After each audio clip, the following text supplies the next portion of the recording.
So hello guys, let us begin with lecture number 7 of electrochemistry. तो पिछले lecture में हमने क्वांटिटेटिव पार्ट पढ़ा फैराडेज लॉ का and that was quite easy. पिछला लेक्चर आपको काफ़ी इजी लगा होगा। उसके जो पिछला लेक्चर हमने पढ़ा था लेक्चर नंबर 5, वहाँ ठीक ठाक दिमाग लगा था और चीज़ें थोड़ी कॉन्सेप्चुअल थी। तो ये जो लेक्चर होने वाला है इसमें हम पार्ट 3 पढ़ने वाले, कंडक्टेंस कंडक्टिविटी, ये वाला पोर्शन पढ़ने वाले। और मैं बता दूं this portion is not at all formula based. लोगों को लगता है कि इसके फॉर्मूला बना के लिख लें फिर उससे क्वेश्चन बनाने लगे हो जाएगा, तो अच्छा लगता है, क्वेश्चन भी बन जाते हैं। क्यों बन जाते हैं? क्योंकि आप फालतू क्वेश्चंस बना रहे हो। ठीक है, फालतू क्वेश्चंस है वो, जिसमें 4 वेरिएबल है, उसमें से एक वेरिएबल मिसिंग है, 3 की वैल्यू पुट करो आ जाएगा। ठीक है, मेंस में उस तरह के सवाल इस टॉपिक से बनते हैं। बट अगर मैं बात करूं एक क्वालिटी क्वेश्चन की, तो इससे क्वालिटी क्वेश्चन थियोरेटिकल ज़्यादा अच्छा बन सकता है। ठीक है, तो पूरे फोकस के साथ अपन स्टार्ट करते हैं इस टॉपिक को और कॉन्सेप्चुअली समझने की कोशिश करते हैं कि ये चीज़ें कहना क्या चाहती हैं एक्चुअल में। ठीक है, सो लेट अस बिगिन। तो पार्ट 3 ऑफ द चैप्टर, इसी के अंदर मैं कंडक्टोमेट्रिक टाइट्रेशन भी आपको पढ़ाऊंगा। ठीक है, part 3 that is conductivity and conductance. So let us define the term conductance first. Conductance देखो बेटा कुछ नहीं, G से डिनोट करते हैं और ये 1/R के बराबर होता है। एक तरह का रेजिस्टेंस का रेसिप्रोकल है, रेजिस्टेंस का इन्वर्स है, ऐसा बोल सकते हो। और ये प्रॉपर्टी है सिस्टम की, प्रॉपर्टी ही है बोलूंगा। ठीक है, this is just property of a system which facilitates the flow of charge. This should be the definition. तो ये प्रॉपर्टी है सिस्टम की, this is the property of the system, या सिस्टम बोलूं या सब्सटेंस बोलूं एक ही बात है। Substance to facilitate the flow of charges, कि चार्ज कितने आराम से फ्लो करेगा उसके बारे में ये बताता है। जैसे रेजिस्टेंस है, चार्ज कितना रेजिस्ट होगा फ्लो के दौरान, दैट इज रेजिस्टेंस, उसी का रेसिप्रोकल है। तो बातें पलट गई होंगी, तो कुछ वैसी ही बात यहाँ पे कर रहा हूँ। इसकी भी यूनिट होती है, तो इसकी यूनिट रेजिस्टेंस है तो यह पर ओम लिखो, पर ओम लिखो, या फिर कभी कभी MHO भी लिख देता है ओम का उल्टा, या फिर सीमेंस लिखता है S। ठीक है, सीमेंस, ये भी इसकी एक यूनिट है। तो ये यूनिट्स हैं किसकी? ये यूनिट है कंडक्टेंस की। अब ये जो कंडक्टेंस है ना, ये 2 टाइप के कंडक्टेंस आपके पास है। एक तो वो वायर वाला जो आप पढ़ते हैं फिजिक्स में, वायर वाला कंडक्टेंस, और एक है जो हम केमिस्ट्री में अभी पढ़ रहे हैं, दैट इज इलेक्ट्रोलिटिक कंडक्टेंस। वही हमारा इलेक्ट्रोलिटिक सेल है, और इलेक्ट्रोलिटिक सेल में कितने आसानी से चार्जेस फ्लो करेंगे उसकी बात करती है इलेक्ट्रोलिटिक कंडक्टेंस। क्योंकि हम इलेक्ट्रिसिटी दे रहे हैं, तो इलेक्ट्रिसिटी कितने इजीली फ्लो करेगा, चार्जेस कितनी इजीली फ्लो करेंगे सॉल्यूशन में, उस बात की जानकारी हमें इलेक्ट्रोलिटिक कंडक्टेंस से मिलती है। तो let us define first of all the 2 type of conductance. तो there are 2 kind of conductances, there are 2 kinds of conductance. 2 तरह के कंडक्टेंस है। देखो, एक में चलो कॉलम बना के ना डिफरेंस देखेंगे, बुक्स में भी मिल जाएगा आपको, नॉर्मल है ये। एक 2 तरह के कंडक्टेंस है, एक इलेक्ट्रोलिटिक कंडक्टेंस देखेंगे और एक मेटालिक कंडक्टेंस। मेटालिक कंडक्टेंस जो आप वायर वगैरह में देखते हो, ठीक है, दैट इज मेटालिक कंडक्टेंस कहते हैं इसको, एंड इलेक्ट्रोलिटिक कंडक्टेंस। अब मेटालिक कंडक्टेंस के बारे में डीप में तो आप फिजिक्स में पढ़ते हो, आपको थोड़ी बहुत जानकारी भी होती है। उसमें कहाँ से कंडक्ट होती है electricity? Involves what? It involves the flow of electrons. जी हाँ, यहाँ पे इलेक्ट्रॉन्स का फ्लो होता है। अच्छा, involves the flow of electrons, ये बात आपने पढ़ी। यहाँ पर किसका फ्लो होता है बेटा?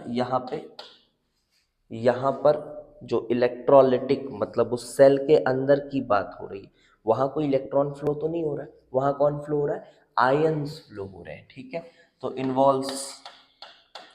Involves flow of ions flow हो रहे हैं। फिर देखो टेम्परेचर का इफेक्ट देखो, ये आपने पढ़ा है कि मेटालिक कंडक्टेंस के दौरान जब टेम्परेचर बढ़ाया जाए, वाइब्रेशंस वगैरह बढ़ जाते हैं और उससे रेजिस्टेंस बढ़ता है। ये आपने बातें पढ़ी हैं। तो टेम्परेचर जब यहाँ पर बढ़ाया जाता है तो जो कंडक्टेंस है वो कम हो जाती है। कंडक्टेंस कम हो जाती है, रेजिस्टेंस बढ़ जाती है। इसी तरह से जब यहाँ पर आप देखोगे ना, डिफरेंट होगा सिनारियो, बिकॉज आप टेम्परेचर बढ़ा रहे हो तो यहाँ आप ऐसा बोल सकते हो कि डिसोसिएशन और ज़्यादा होगा इलेक्ट्रोलाइट का। एक पॉइंट तो ये बोल सकते हो। दूसरी बात ये भी बोल सकते हो कि काइनेटिक एनर्जी जो है पार्टिकल्स की वो बढ़ जाएगी, and for that reason temperature बढ़ाने से कंडक्टेंस बढ़ता है। ठीक है, आयंस की बात कर रहा हूँ मैं। और डिसोसिएशन भी इंक्रीज हो जाता है। तो यहाँ ये चीज़ ऑब्जर्व हो रही है कि टेम्परेचर बढ़ाते हैं तो जो कंडक्टेंस है जी है वो बढ़ता है। तीसरी पॉइंट देखो, जब मेटालिक कंडक्शन की बात करेंगे तो इलेक्ट्रिसिटी जब फ्लो हुआ तो वायर में कोई चेंज तो नहीं आया ना, उसकी कॉम्पोजिशन तो चेंज नहीं हुई। मान लो कोई अलॉय वाला वायर है, जिंक कॉपर का अलॉय है, से 3070 का अलॉय है। अब उसमें से जब आप इलेक्ट्रिसिटी फ्लो करा रहे हो तो क्या उसका कॉम्पोजिशन चेंज हो रहा है? नहीं हो रहा है। कुछ उसी तरह से अगर आप यहाँ इलेक्ट्रिसिटी फ्लो कराओ तो क्या कॉम्पोजिशन चेंज हो रहा है? जी बिल्कुल चेंज हो रहा है, बिकॉज आयंस इधर उधर डिपॉजिट हो रहे हैं, जो हमने पिछले पोर्शन में पढ़ा है। ठीक है, तो ये भी एक पॉइंट ऑफ डिफरेंस यहाँ पर आता है कि जब मेटालिक कंडक्टेंस की बात करें तो composition of wire does not change when current is passed। जब करंट पास होता है कॉम्पोजिशन चेंज नहीं होती है। और यहाँ बात करें कि कॉम्पोजिशन यानी कि कंसंट्रेशन ऑफ आयंस, ऐसा बोल सकता हूँ, changes after the passage of electricity या after the passage of current. So these are a few points of difference between the metallic and electrolytic conductance। अब हमें इस चैप्टर में क्या पढ़ना है? हमें ये पोर्शन को पढ़ना है, नॉट अबाउट दिस वन। इसके बारे में हमें पढ़ाई नहीं करनी। We have to discuss the electrolytic conductance. So let us start. तो अब यहाँ पर बेटा कुछ टर्म्स मैं डिफाइन करने जा रहा हूँ। ठीक है, मैं कुछ टर्म्स डिफाइन करने जा रहा हूँ, ध्यान से देखना। पहला टर्म है कंडक्टिविटी। डिफाइन बाद में करेंगे, पहले डिनोट कर देते हैं बस, क्योंकि डिफाइन करने के लिए हमें कुछ चीज़ें और समझनी पड़ेंगी। तो देखो, जो आपने फिजिक्स में जो कुछ फॉर्मूलाज थोड़े मोड़े पढ़े ना, कि resistance is directly proportional to L by A, implies that resistance is equals to rho L by A। इसी को अगर मैंने कुछ इस तरह से लिखा कि rho is equals to R A by L, फिर इसको मैंने घुमा दिया, मतलब इन्वर्स कर दिया दोनों तरफ, तो 1 by rho is equals to 1 by R into L by A। ये कुछ मेरे पास फॉर्मूला बन के आ रहा है। अब यहाँ मैं ये जो 1/ρ है इसको मैं डिनोट करता हूं एज कापा। 1/r अभी बताया g इंटू ये L/A, this is g star, ये तो ठीक है। And this kappa is known as, इसी को हम कंडक्टिविटी बोल रहे हैं। डिनोट कापा से कर सकते हो, बोलने को के बोल दो, कोई दिक्कत नहीं है। तो this is conductivity and g तो बताया ही, and L/A is the cell constant g star. अभी पहले हम थोड़ा ये L/A के बारे में समझते हैं और ये समझते हैं कि ये फॉर्मूला लगा किसके लिए रहे हैं। देखो, वायर के लिए नहीं लगा रहे हैं। पहली बात, हमने जो मेटालिक कंडक्टेंस था उसको पीछे छोड़ दिया है, अब उससे उबर के बाहर आ जाओ और हम बात कर रहे हैं इलेक्ट्रोलिटिक कंडक्टेंस की।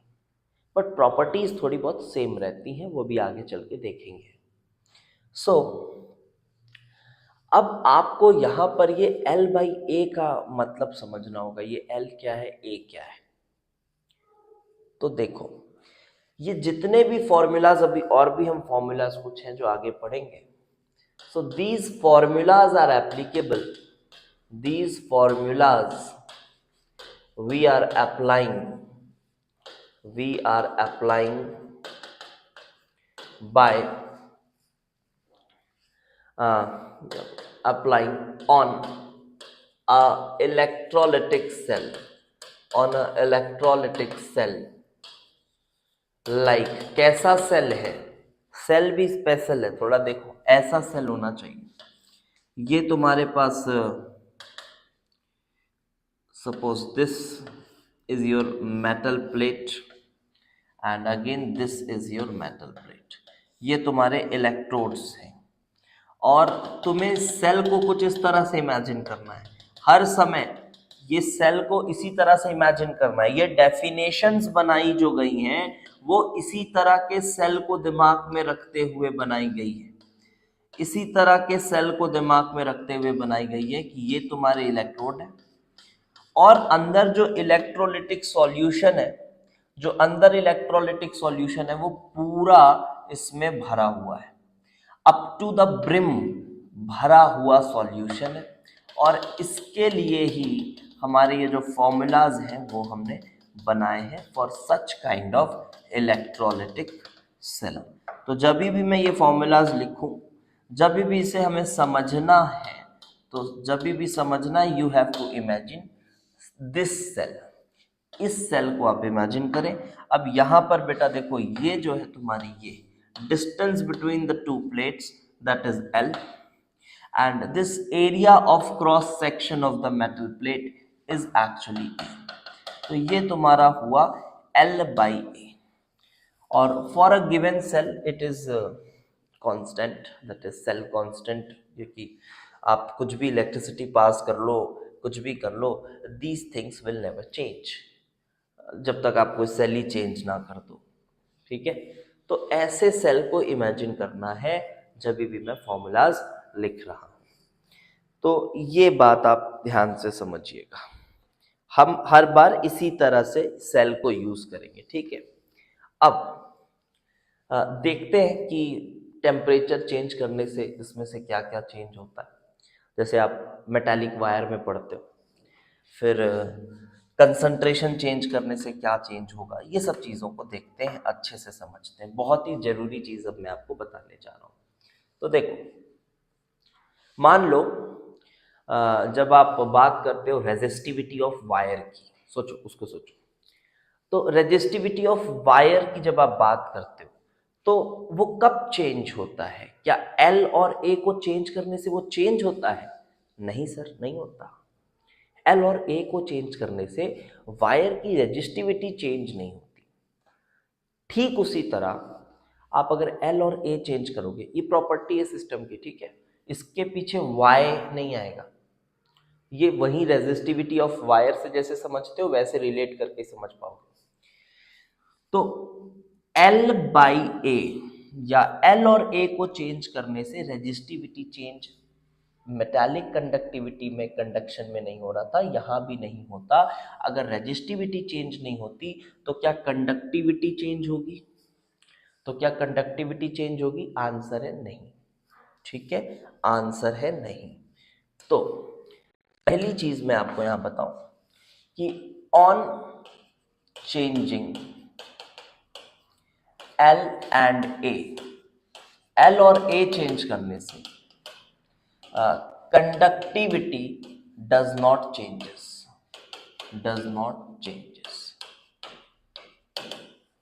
फिर लिख लेना like was resistivity in the case of metallic conductance, वैसे ही कुछ। देन अच्छा, एल और ए चेंज नहीं होता तो क्या सर रेजिस्टेंस चेंज हो जाता है? क्या रेजिस्टेंस चेंज होता है? ऑब्वियसली होता है, वो तो हमने लिखा ही था directly proportional to L by A, root ही वही था हमारे डेरिवेशन का। चेंज होता है, बिल्कुल होता है। तो एक इंपॉर्टेंट बात और मैं बताऊं कि ये जो सेल है ना, आप व्हीटस्टोन ब्रिज का यूज करके, यूजिंग व्हीटस्टोन ब्रिज, अब वो कैसे करते हैं व्हीटस्टोन ब्रिज, वो आपने फिजिक्स में पढ़ा। तो व्हीटस्टोन ब्रिज का यूज करके इस सॉल्यूशन की रेजिस्टेंस जो है ना, वो एक्सपेरिमेंटली निकाली जा सकती है। ये बात और दिमाग में आई आपके, ठीक है। Using Wheatstone bridge, resistance of such electrolytic solutions can be measured। तो आप कंडक्टिविटी मेजर नहीं करते हो, आप कंडक्टेंस मेजर नहीं करते हो, आप एक चीज है जो एक्सपेरिमेंटली आपके हाथ में मेजर करना, वो है इसकी रेजिस्टेंस। बाकी चीजें आप कैलकुलेट करते हो, ठीक है, बाकी चीजें आप कैलकुलेट करते हो। तो देखो, तो एल और ए को चेंज करोगे, कापा चेंज नहीं हो रहा है, but R will change, R will change. Resistance change होगा, कैसे चेंज होगा? वही एल बाई ए के डायरेक्टली प्रोपोर्शनल, उसी तरह से चेंज होगा। And hence is the conductance. देखो नाम थोड़े कंफ्यूजिंग लगेंगे आपको शुरू में, नाम उतने ज्यादा इंपॉर्टेंट भी नहीं है, नोटेशंस को देखो और वो क्या कहना चाह रहे हैं उसको देखो। तो एल और ए चेंज करने से कापा चेंज नहीं होगा, बट आर चेंज होगा और कंडक्टेंस भी चेंज होगा। हाँ ठीक लिखा हुआ है। अब तो सर कापा कैसे चेंज होगा? तो रेजिस्टिविटी कैसे चेंज होती थी? तो रेजिस्टिविटी तो सर आप मटेरियल चेंज करते थे जब वायर की, तब चेंज होती थी, यही था ना। जब आप वायर की मटेरियल चेंज करते थे तब रेजिस्टिविटी चेंज होती थी। तो यहां भी कुछ वैसा ही होगा। हाँ सर, यहां भी वैसा ही होगा। तो देखो लिखो, as we change the material of wire, ये मैं मेटालिक कंडक्शन की बात कर रहा हूं, material of wire, resistivity changes. और रेजिस्टिविटी किसके साथ चेंज होती थी? Also with change in temperature, है ना। टेम्परेचर भी तो चेंज करते थे तो रेजिस्टिविटी चेंज होती थी। Also with change in temperature, temperature के चेंज से भी रेजिस्टिविटी चेंज होती थी। तो इसी तरह से हियर ऑल्सो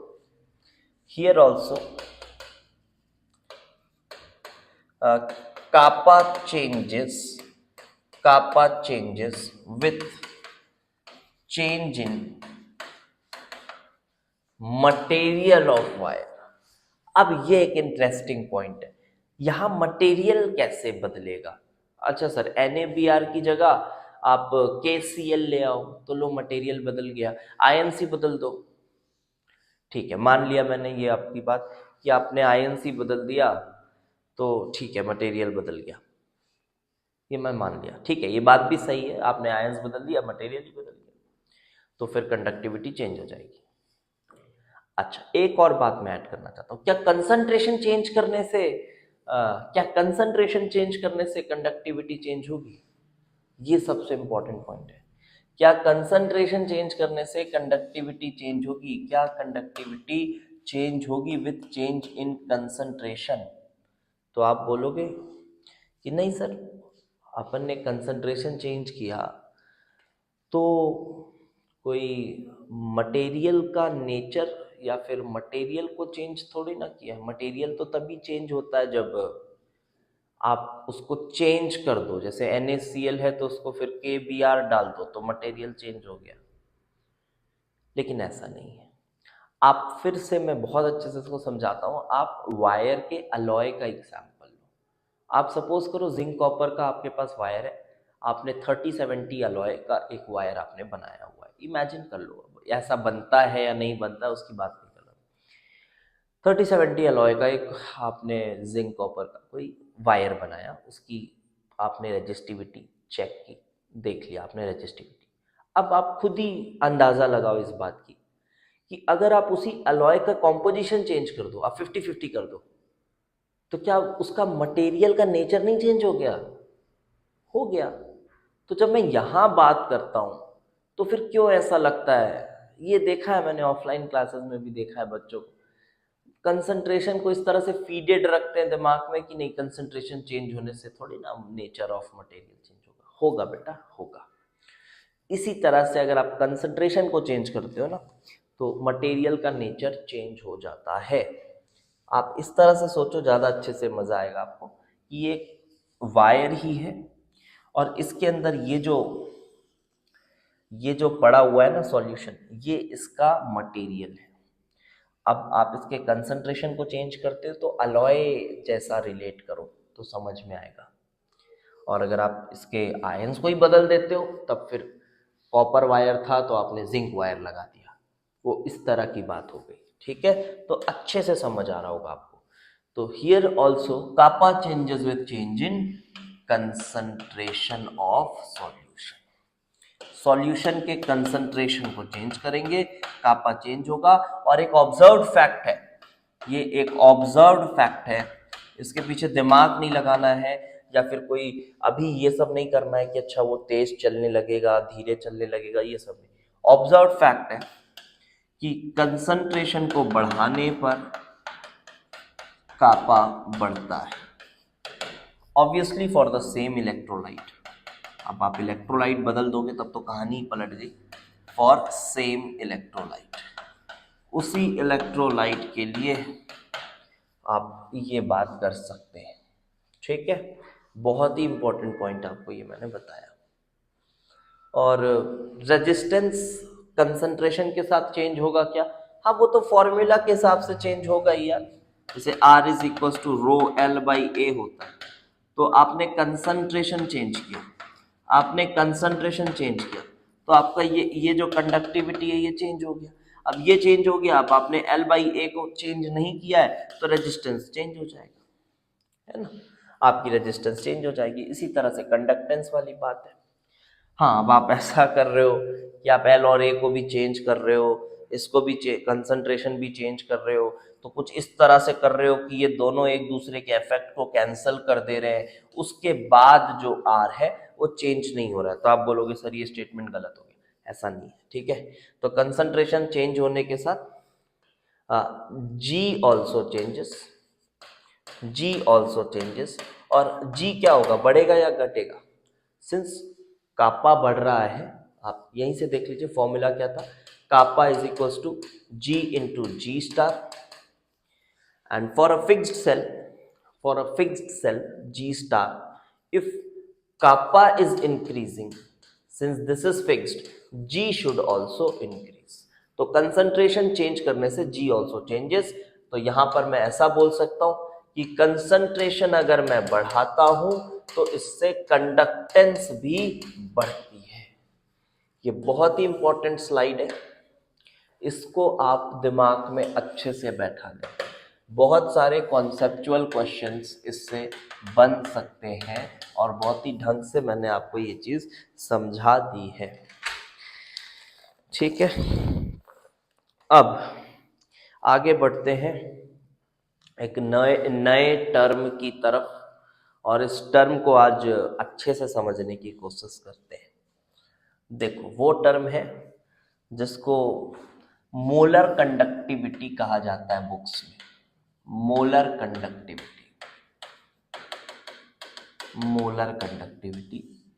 लैम्डा एम से डिनोट करते हैं, कहीं कहीं मोलर कंडक्टेंस भी बोल दिया जाता है।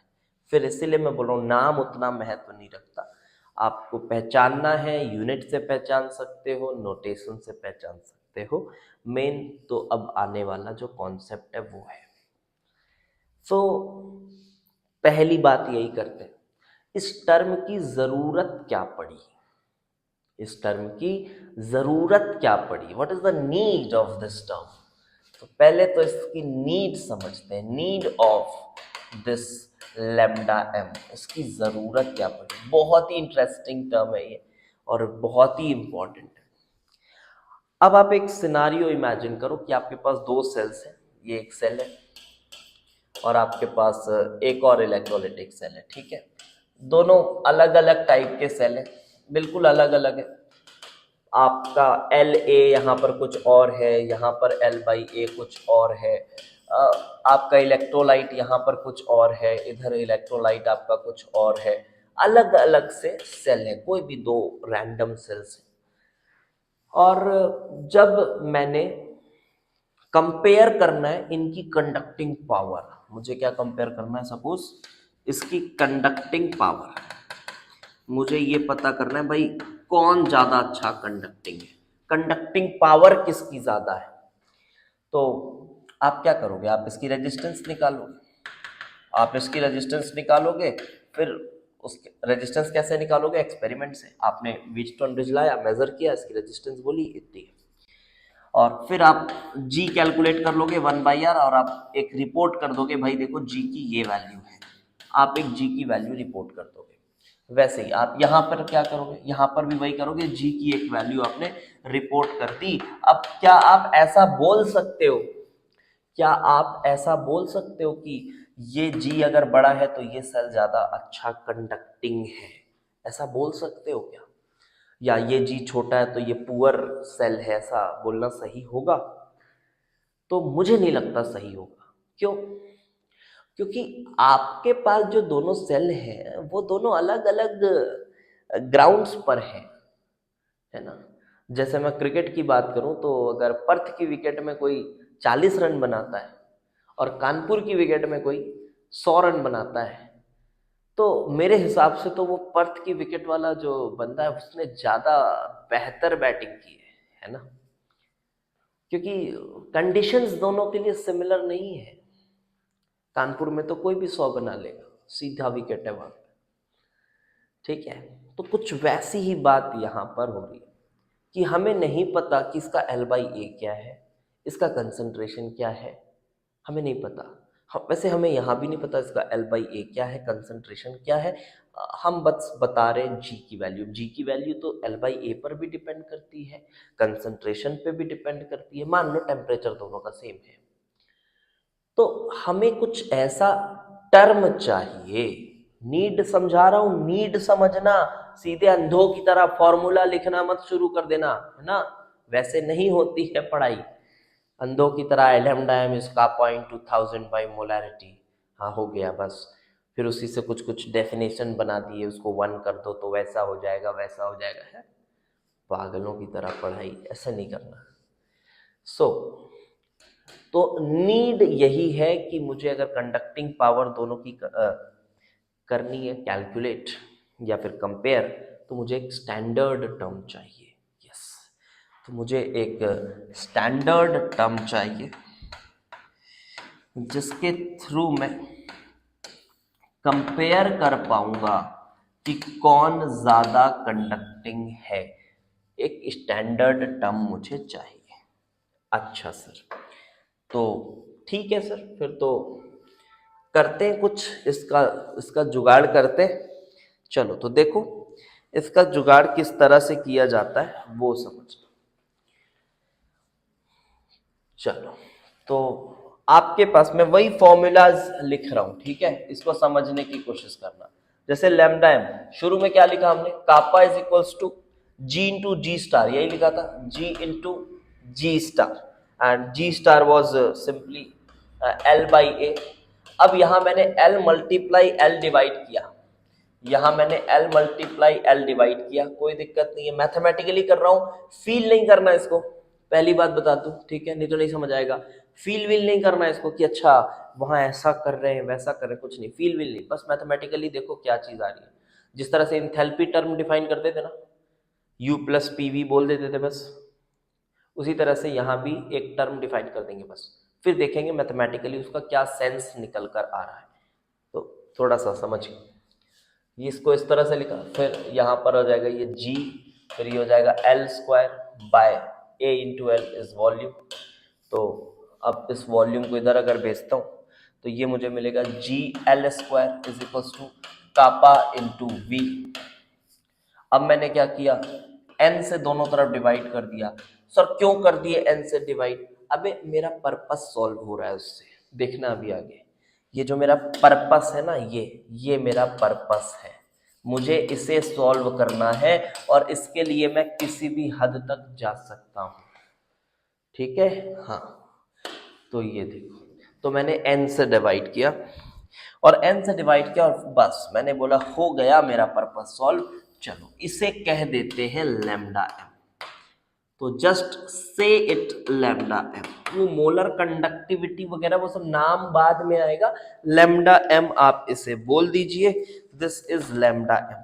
ठीक है सर, बोल दिए, लेकिन ये तो समझा दो कि इससे पर्पस कहां से सॉल्व हो रहा है आपका, कहां से पर्पस सॉल्व हो रहा है। तो देखो अब ये N/V है, N क्या है, मोल्स ऑफ इलेक्ट्रोलाइट, ये मोल्स है इलेक्ट्रोलाइट का, मोल्स ऑफ इलेक्ट्रोलाइट, और ये V क्या है, ये V है वॉल्यूम ऑफ इलेक्ट्रोलाइट। तो क्या ये N/V मोलैरिटी हो गया? हाँ सर, मोलैरिटी हो गया। तो मैं बोल सकता हूं GL square by N is equals to lambda M is equals to kappa upon molarity, kappa upon molarity. Units की बात मैं करूंगा बाद में, अभी बस थोड़ा सा टर्म को देखो, कापा अपॉन मोलैरिटी, ठीक है, यूनिट्स की बात करेंगे बाद में। सो नाउ ये तो हमने बोला कि ठीक है it is kappa upon molarity, बस यहां से चीजें शुरू होती हैं। अब देखो, अब आप अगर इमेजिन करो कि जो सेल है आपका, उसका L1 है और N भी 1 है, L भी 1 है और N भी 1 है, मैथमेटिकली पुट करो बस। तो ये 1 और ये 1 अगर मैं पुट करूं तो लैम्डा M क्या आ रहा है, किसके बराबर आ रहा है, G के बराबर आ रहा है, लैम्डा M G के बराबर आ रहा है। दूसरी एक और बात देखो, अगर मुझे लैम्डा M निकालना है तो मैं क्या करूंगा, क्या मैं GL स्क्वायर बाई N ऐसा कुछ करने वाला हूं? नहीं, मेरे पास इधर एक अल्टरनेटिव फॉर्मूला है। मैं क्या करूंगा, मेरे पास एक गिवन सेल है, आप समझो मेरी बात, मेरे पास एक गिवन सेल है, कोई भी रैंडम सेल हो सकता है, ऐसा सेल हो सकता है, it should be this cell, कोई भी रैंडम सेल है, L और A वे की वैल्यू से मेरे को कोई लेना देना नहीं। यहाँ पे थोड़ा कंफ्यूजन आता है बच्चों को, ध्यान से सुनना। मेरे पास कोई सेल है, मैंने उसकी रेजिस्टेंस निकाली, क्योंकि पहला काम तो वही करूंगा। मैंने रेजिस्टेंस मेजर किया, मैंने रेजिस्टेंस मेजर करके फिर kappa is equal to G into G star. तो मुझे G स्टार की वैल्यू पता थी, मुझे G स्टार की वैल्यू पता थी और G स्टार की वैल्यू मुझे पता थी, मैंने उससे उसकी कापा निकाल ली, मैंने उसकी कापा फाइंड कर ली और कापा फाइंड करके मैंने मोलैरिटी भी मुझे पता था सेल का, क्योंकि कंसंट्रेशन मुझे पता है भाई क्या मैंने डाला हुआ है, तो कापा बाई मोलैरिटी निकाला और मैंने कहा ये लैम्डा M है। तो क्या हुआ सर, इससे फर्क क्या पड़ा? आपने चलो ठीक है कापा निकाल लिया, आपने मोलैरिटी निकाल लिया, बट इससे फर्क क्या पड़ा? ठीक है, क्या पर्पस कैसे सॉल्व हो? तो फिलहाल अभी आप देखो कि लैम्डा M की वैल्यू मेरे पास आ गई है, लैम्डा M की वैल्यू मेरे पास आ गई। अब ये जो लैम्डा M है ये एक्चुअली क्या है, ये एक्चुअली क्या है, इसकी अब डेफिनेशन को पढ़ो, 2 बार डेफिनेशन पढ़ो। ये एक्चुअली G है, ये क्या है, एक्चुअली G है, मतलब कंडक्टेंस है एक ऐसे सेल का, एक ऐसे सेल का जिसका L भी 1 है और N भी 1 है, मतलब 1 मोल इलेक्ट्रोलाइट है, 1 मोल इलेक्ट्रोलाइट है और यूनिट डिस्टेंस है बिटवीन दी प्लेट्स, प्लेट्स के बीच में यूनिट डिस्टेंस है और 1 मोल इलेक्ट्रोलाइट है। देखो वॉल्यूम, वॉल्यूम से यहाँ पे sorry area of cross section से हमें फर्क नहीं पड़ रहा है, क्योंकि वॉल्यूम पे डिपेंड कर रही है चीज। समझना मेरी बात को, यहां से थोड़ा सा समझो। वॉल्यूम का ना कोई रेस्ट्रिक्शन नहीं है, वॉल्यूम का कोई रेस्ट्रिक्शन नहीं है। आपको उतना वॉल्यूम चाहिए जिसमें 1 मोल ऑफ इलेक्ट्रोलाइट हो, ये कहा गया है। तो एरिया ऑफ क्रॉस सेक्शन का भी कोई रेस्ट्रिक्शन नहीं है, आपके पास L इज इक्वल्स टू 1 होना चाहिए। अब मान लो बहुत डाइल्यूट है सोल्यूशन, आप उसका लैम्डा m निकालना चाह रहे हो, आप लैम्डा m निकालना चाह रहे हो, n इज इक्वल्स टू 1 है, लेकिन वो बहुत ही पुअर कंसंट्रेशन का है। अगर वो बहुत ही पुअर कंसंट्रेशन का है, उसकी मोलैरिटी बहुत कम है, तो ऑब्वियसली उसका वॉल्यूम बहुत ज्यादा होगा, तब एरिया ऑफ क्रॉस सेक्शन को आप बढ़ाइए, बट ये L जो ये हाइपोथेटिकल सेल आप इमेजिन कर रहे हो उसका L1 रहना चाहिए। एरिया ऑफ क्रॉस सेक्शन आप बढ़ा सकते हो, एरिया ऑफ क्रॉस सेक्शन बढ़ा सकते हो so as to accommodate such amount of electrolyte here which contains 1 mole of the electrolyte that you are using, 1 mole उसका होना चाहिए। अब देखो अभी भी कंफ्यूजन्स थोड़े बहुत यहाँ पे क्रिएट होते हैं, तो वो भी मैं भी आंसर करता हूँ। देखो क्या कंफ्यूजन क्रिएट होते हैं। अब मैं एक टर्म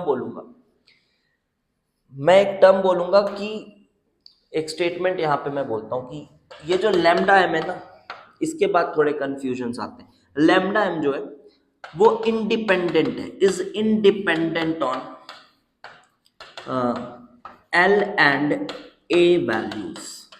अब यहां पर बच्चों को लगता है अरे यार ये कैसे बात कर रहे हैं सर, L और A वैल्यूज से ये इंडिपेंडेंट है।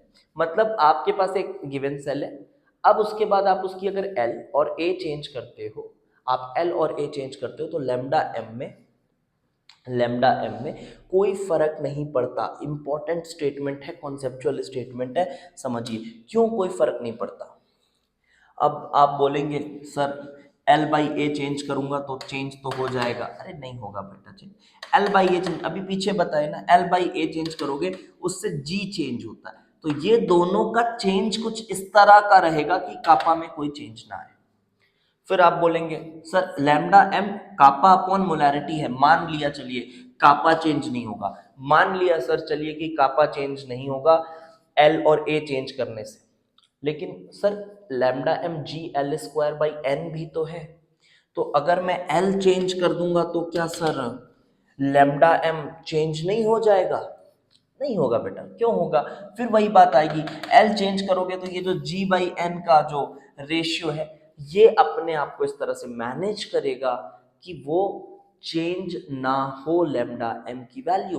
बिकॉज यहां से अब आप बोलोगे सर हमें कैसे पता कि वो एग्जैक्टली उतना ही चेंज करेगा, तो यहां से मत देखो ना, इसीलिए यहां से देखो, यहां से कंफर्मेशन मिल रहा है ना आपको, तो यहां भी आपको मानना पड़ेगा कि हाँ वो उस तरह से चेंज होगा कि लैम्डा एम में कोई फर्क नहीं पड़ेगा। आप अगर एल और ए चेंज करते हैं तो, आप L और A चेंज करते हैं तो चलो मैं थोड़ा सा उसको समराइज करता हूं कि लैम्डा एम हमें कैसे क्या इंफॉर्मेशन दे रहा है। देखो सपोज करो, फिर वही आते हैं नॉर्मल कि क्या हमारा पर्पस सॉल्व हुआ। हमारे पास ये सेल था, मैं ड्रॉ नहीं करता, ये हमारे पास एक सेल 1 था, हमारे पास एक सेल 2 था, दोनों अलग अलग कंडीशन में, अलग अलग कंसंट्रेशन का, सब कुछ अलग अलग है, ठीक है। अब मैंने कह दिया इसकी लैम्डा एम वैल्यू 5 यूनिट्स है और इसकी लैम्डा एम वैल्यू 6 यूनिट्स है, मैंने ऐसा कह दिया। अब इसको रीड कैसे करना है, अब इसको रीड कैसे करना है, समझना मेरी बात। अब इसके लिए क्या करना है आपको कि इस सेल का जो कंडक्टिंग पावर है, आप इसके इलेक्ट्रोलाइट को एक ऐसे सेल में इमेजिन करिए जिसका L1 है और एरिया कुछ भी हो सकता है, क्योंकि हमें उतना वॉल्यूम डालना है जिसमें 1 मोल इलेक्ट्रोलाइट हो, ठीक है। तो इसी सेल के कंटेंट को हमने इसमें डाला L1 और इतना वॉल्यूम की 1 मोल इलेक्ट्रोलाइट हो। दूसरी बात, यहां पर फिर से वही सेल आप इमेजिन करिए, L इज इक्वल टू 1 और इसका उतना वॉल्यूम कि 1 मोल इलेक्ट्रोलाइट हो, ये आपने डाला।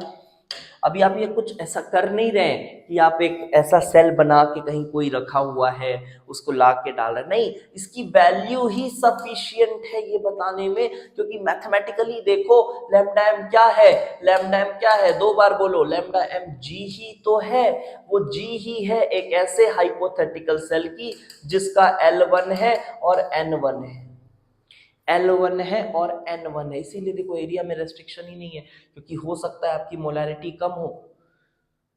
कम हो तो आप A को फिक्स नहीं कर सकते, क्योंकि L और A फिक्स कर दिया आपने तो वॉल्यूम फिक्स हो गया, वॉल्यूम फिक्स नहीं कर रहे हैं अपन यहाँ पे, ठीक है। तो इस सेल की जो कंडक्टेंस है वो 5 यूनिट्स है, और इस सेल की जो कंडक्टेंस है वो 6 यूनिट है। तो जैसा मैंने एग्जांपल दिया था, एक पर्थ का विकेट था और एक कानपुर का विकेट था, अभी दोनों विकेट सेम हो गए हैं, ये दोनों अब आप मान सकते हो सिडनी का विकेट है ना। अब ये दोनों सिडनी के विकेट्स हैं और सिडनी के विकेट में इसने 5 रन बनाए, इसने 6 रन बनाए, तो आपको समझ में आ रहा है कि कंडक्टिंग पावर किसकी ज्यादा है, इसकी ज्यादा है। हो सकता है इसकी नॉर्मल कंडक्टेंस की जो वैल्यू आपने निकाली होगी, हो सकता है वो कम आ रही हो, बट अगर आपको लैम्डा एम पता है तो आप कंपेयर कर सकते हो the conducting power of the 2 electrolytic solutions. तो आई होप आपको अभी ये चीज अच्छे से क्लियर हो गई होगी कि लैम्डा एम क्या है, किस चीज पे डिपेंड करता है। अब थोड़ी सी बात कर लेते हैं बेटा कि हाउ टू कैलकुलेट और फॉर्मूला कैसे निकालेंगे, ठीक है। तो फिर एक नाम की भी बात कर लेता हूं, मोलर कंडक्टिविटी क्यों बोल रहे हैं सर, ऐसा बोल लो कापा बाय एम, ऐसा फॉर्मूला आया है, तो एम अगर 1 है तो मोलर, तो ये कंडक्टिविटी के बराबर है, तो मोलर कंडक्टिविटी। फालतू नाम है बट ठीक है, चला लो, नाम से दिक्कत नहीं है हमें। चलो यूनिट्स और फॉर्मूलाज की बात कर लेते हैं थोड़ा, ठीक है। कॉन्सेप्ट तो हम समझ गए, नाउ यूनिट्स एंड फॉर्मूलाज, इसकी भी थोड़ी बात करनी बनती है। सो मान लो लैम्डा एम इस कापा बाय मोलैरिटी है, ये तो ठीक है, लेकिन ये फॉर्मूले को सर थोड़ा यूनिट के हिसाब से बैठाओ भी, तभी तो समझ आएगा कि कैसे यूज करना है, क्या है। तो सपोज करो कापा की क्या है यूनिट, तो kappa is equal to G into G star. अब जी स्टार क्या था, एल बाई ए मतलब पर सेंटीमीटर या फिर पर मीटर, कुछ भी हो सकता है क्वेश्चन में, और ये तो सीमेन बताया मैंने, तो कापा की यूनिट आई सीमेन पर सेंटीमीटर या फिर सीमेन पर मीटर, ये कुछ भी यूनिट हो सकती है कापा की। तो अब अगर मान लो कापा सीमेन पर मीटर सेंटीमीटर दिया हुआ है, if kappa is equal to siemens per centimetre, तो मोलैरिटी जो होगी इसका वॉल्यूम किस में होना चाहिए, क्योंकि मोलैरिटी इज एक्चुअली N/V, तो इसका वॉल्यूम अब किस में होना चाहिए, सेंटीमीटर क्यूब में, बिकॉज ये सेंटीमीटर में दिया हुआ है, तभी लैम्डा एम की आप यूनिट बना पाओगे। लैम्डा एम क्या है सर, यूनिट क्या लैम्डा एम की, G L square by N से देख लो ना बेटा, G L square by N से देख लो इसकी यूनिट। तो जी मतलब सीमेन, एल स्क्वायर मतलब सेंटीमीटर स्क्वायर या मीटर स्क्वायर पर मोल, ऐसा, या फिर सीमेन मीटर स्क्वायर पर मोल, कुछ इस तरह से देख लो। सो अब यहां पर देखो वॉल्यूम इतनी होनी चाहिए, सपोज करो मोलैरिटी दी हुई है एम, मोलैरिटी दी हुई है एम मोल पर लीटर, ये मोलैरिटी दी हुई है। अब एम मोल पर लीटर मतलब एम मोल्स इलेक्ट्रोलाइट है, एम मोल इलेक्ट्रोलाइट है in 1 litre of solution. 1 litre मतलब 1000 centimetre cube of solution, 1000 centimetre cube of solution we have m moles. तो आप अगर ये फॉर्मूले को देखें, that was kappa is equals to, sorry, अगर आप इसको देखें lambda M is equals to क्या आया था, kappa into V by N, ये आया था kappa into we by N. तो एन कितने मोल्स है, एम मोल्स है, कितने में, वॉल्यूम कितने में, 1000 सेंटीमीटर क्यूब। तो फॉर्मूला क्या हुआ लैम्डा एम का, lambda M is kappa into volume, since centimetre cube में ले रहा हूं 1000 बाय एन, कितने मोल्स है, एम मोल्स। तो यही फॉर्मूला आपका बन जाता है, जो मोलैरिटी है वही वैल्यू यहां डल जाती है और ये 1000 हो जाता है अगर ये सीमन पर सेंटीमीटर के फॉर्म में दिया हुआ है, और इसी को आप जपते रहते हैं kappa into 1000 by molarity. So this is from here.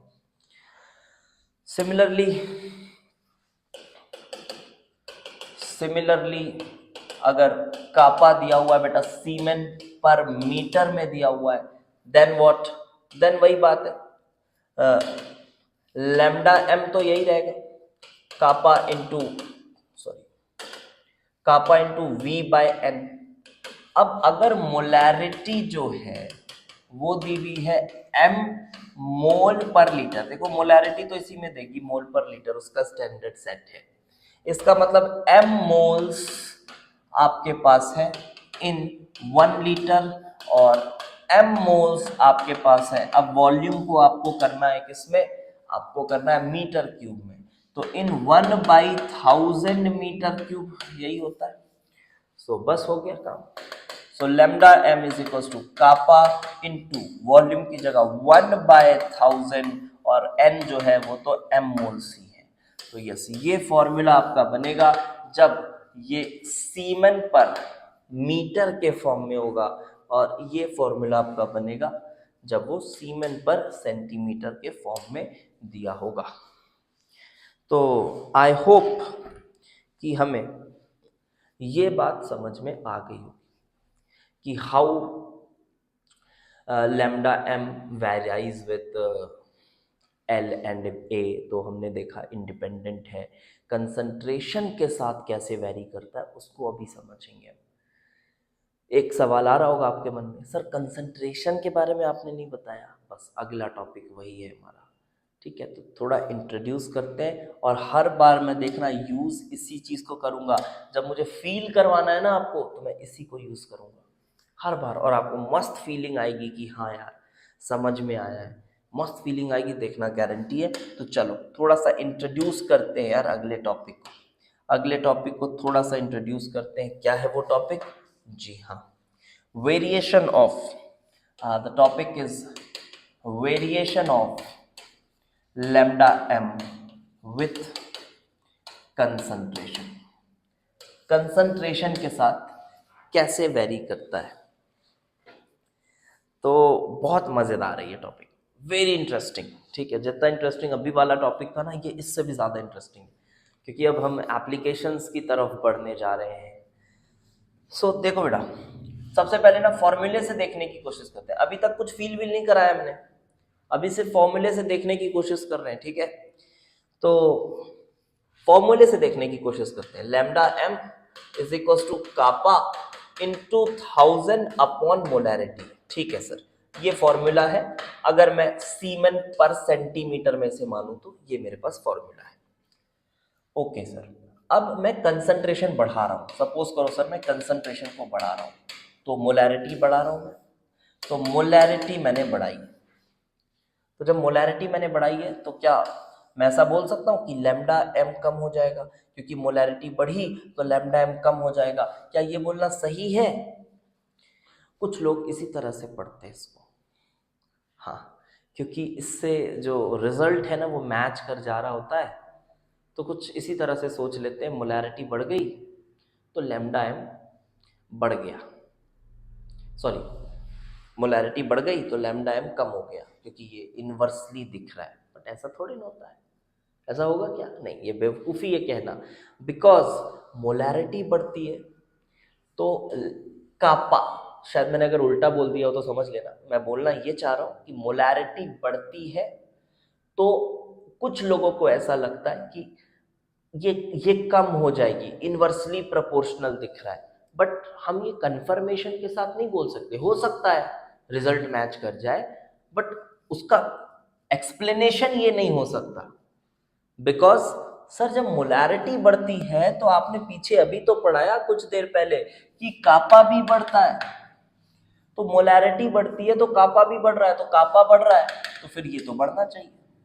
Molarity बढ़ी, कापा भी बढ़ा, तो ये तो बढ़ना चाहिए। तो किसका इफेक्ट डोमिनेट करेगा, ये सवाल है। तो सवाल यहां पर क्या है, सवाल ये है कि किसका इफेक्ट डोमिनेटिंग होगा, डोमिनेटिंग किसका इफेक्ट होगा, ये सवाल है।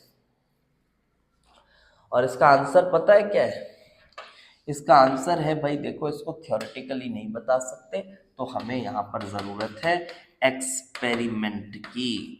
तो जी हाँ, हमें एक्सपेरिमेंट की ज़रूरत है। वेराइंग कंसंट्रेशन के साथ हम एक्सपेरिमेंट करेंगे और देखेंगे कि एक्सपेरिमेंटल रिजल्ट्स हमें क्या बता रही है। सो चलिए देखें वो एक्सपेरिमेंटल ग्राफ, बहुत ही इम्पॉर्टेंट ग्राफ है। मैं यहाँ ड्रॉ कर दे रहा हूँ, मैं यहाँ ड्रॉ कर दे रहा हूँ वो ग्राफ कुछ इस तरह से। अरे ये देखिए, कुछ इस तरह से अपना ये ग्राफ है, और ये ग्राफ है लैम्डा एम वर्सेस रूट सी का। ये ग्राफ है लैम्डा एम वर्सेस रूट सी। रूट सी इसलिए कर दिए हैं, आपको तो ये देखना है ना यार, बढ़ने से बढ़ रहा है या कम हो रहा है। वो ग्राफ थोड़ा सा अच्छा दिखेगा, मैथमेटिकली पढ़ने लायक होगा अगर हम रूट सी के साथ बनाए, तो फॉर दैट रीजन रूट सी कर दिया है मैंने उसको। मैंने नहीं, मतलब ये ग्राफ तो बहुत ही फेमस ग्राफ है। तो लैम्डा एम वर्सेस रूट सी का ग्राफ है। तो ये ग्राफ ना कुछ इस तरह का आता है, ऐसा कुछ। सपोज ये KCl है और ये ग्राफ कुछ इस तरह से आता है। अब ये ना एसिम्प्टोटिक नहीं है, ये एसिम्प्टोटिक नहीं है, ठीक है, एसिम्प्टोटिक नहीं है, वो एसिम्प्टोटिक मानना गलत है उसे। ये ऐसा ग्राफ है और ये मान लो CH3COOH के लिए। अरे मतलब सर अलग अलग इलेक्ट्रोलाइट्स के लिए ग्राफ का प्लॉट अलग अलग है। देखो प्लॉट तो अलग होगा ही, क्योंकि कंडक्टिंग पावर तो अलग, नेचर आप चेंज कर दोगे इलेक्ट्रोलाइट का तो अलग ही होगा। लेकिन यहाँ पर देखा जाए तो जैसे ये स्ट्रेट लाइन है तो दूसरा भी स्ट्रेट लाइन हो, तीसरा भी स्ट्रेट लाइन हो तो समझ में आता है। बट यहाँ पर देख रहे हो आप तो ये स्ट्रेट लाइन है और ये कुछ अजीब सा कर्व भी दिख रहा है, ये तो अजीब सा कर्व दिख रहा है, ये अलग है, काफी अलग, बिहेवियर ही अलग है। हाँ, तो मैं ये बता देता हूँ अभी आपको फिलहाल कि ये स्ट्रॉन्ग इलेक्ट्रोलाइट्स के लिए कुछ इस तरह का कर्व आता है, स्ट्रॉन्ग इलेक्ट्रोलाइट्स के लिए कुछ इस तरह का कर्व आता है, और वीक इलेक्ट्रोलाइट्स के लिए कुछ इस तरह का कर्व आता है। वीक इलेक्ट्रोलाइट्स के लिए कुछ इस तरह का कर्व आता है, स्ट्रॉन्ग इलेक्ट्रोलाइट्स के लिए कुछ इस तरह का कर्व आता है। दोनों में ही क्या दिख रहा है, पहले बस रिजल्ट को देखो, फिर बेहतरीन तरीके से फील करेंगे उसको। पहले रिजल्ट को देखो, यहां पर ये जब आप कंसंट्रेशन बढ़ा रहे हो तो लैम्डा एम क्या होता जा रहा है, दिख रहा है, थोड़ा सा नेगेटिव स्लोप की तरह है। तो in both cases we can see, in both cases we can observe, what we can observe in both cases, that we can observe that concentration बढ़ाने से lambda m कम हो रहा है। क्यों कम हो रहा है, कैसे कम हो रहा है, वो बात अब हमें समझनी है, ठीक है। तो ये तो भाई ऑब्जर्व फैक्ट है, ये कभी गलत नहीं हो सकता, आप नहीं बोल सकते ये गलत है। तो फिलहाल तो कंसंट्रेशन बढ़ाने से लैम्डा एम कम हो रहा है, तो अब आप यहाँ से बोल सकते हो कि हाँ कि ये वाला फैक्टर ज़्यादा डोमिनेटिंग है। क्यों है, क्या है, वो यहाँ से नहीं, अभी आगे उसको फील करेंगे, and that we will be doing in the next lecture, and that will be lecture number 8, and most probably the last lecture before conductometric titration. तो कंडक्टोमेट्रिक टाइट्रेशन के पहले का वो लास्ट लेक्चर होगा, देन कंडक्टोमेट्रिक टाइट्रेशन करेंगे और electrochemistry बेहतरीन तरीके से ख़त्म करेंगे। ठीक है, तो मिलते हैं अगले लेक्चर में। Thanks for watching.